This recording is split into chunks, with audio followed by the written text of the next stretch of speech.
आजपासून म्हणजे 1 जुलै 2024 रात्री 12 वाजेपासून नवीन कायद्याचा अंमलात आलेला आहे. म्हणजे देशभरात देखील आणि आपल्या जळगाव जिल्ह्यात देखील अंमलात आलेला आहे.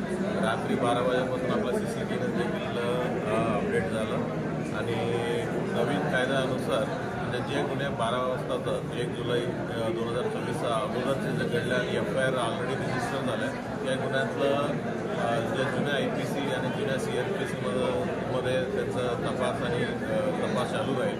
जे गुन्हे म्हणजे 1 जुलैचा अगोदरच झाले आणि आज आपण जरी FIR दाखल झालं त्याच्यामध्ये जुन्या IPC लागू आहे.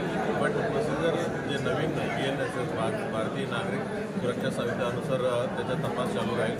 जे गुन्हा आत्ता म्हणजे एक तारीख नंतर झालेला आहे अशी गुन्ह्यामध्ये जे रजिस्टर होणारे पण आपलं BNS अनुसार रजिस्टर होते आणि प्रोसिजर देखील BNSS अनुसार आपलं प्रोसिजर देखील फॉलो करण्यात येईल. आपल्या जिल्हाभरात कार्यशाळा आम्ही घेतलेल्या आहे. कार्यशाळेमध्ये प्रतिष्ठित नागरिक, शांतता कमिटीचे सदस्य, ॲडव्होकेट्स, डॉक्टर्स म्हणजे सर्व कॉलेज आणि शाळेचा प्राचार्य अशा सर्व लोकांना आम्ही बोलवून घेतलेलं आहे आणि जे नवीन कायद्याचं जे इम्पॉर्टंट तरतूद आहे हे सर्व बाबतीत त्यांना समजून सांगितलेलं आहे. आणि ही सर्व आत्ता जिल्हास्तरावर पण आपलं इकडं आम्ही कार्यशाळा घेण्यात आलेलं आहे. ही कार्यशाळेमध्ये आपला ॲडिशनल SP असो, आपला जिल्ह्याचं गव्हर्नमेंट लीडर काबरा साहेब आणि सहसंचालक ते सर्व लोकांनी देखील त्यांना मार्गदर्शन केलेलं आहे. सर, काही नवीन गुन्हा दाखल झाला आहे का आजच्या या नवीन कायद्यानुसार? नवीन गुन्हा नाही आहे. एक ॲक्सिडेंटल डेथ यावल पोलीस स्टेशनमध्ये पहिला दाखल झालेला आहे.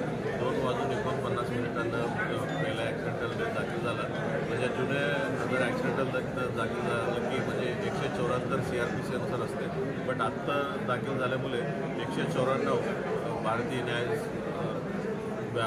BNSS अनुसार म्हणजे आता दाखल करून पुढील तपास आणि पुढील प्रोसिजर होईल.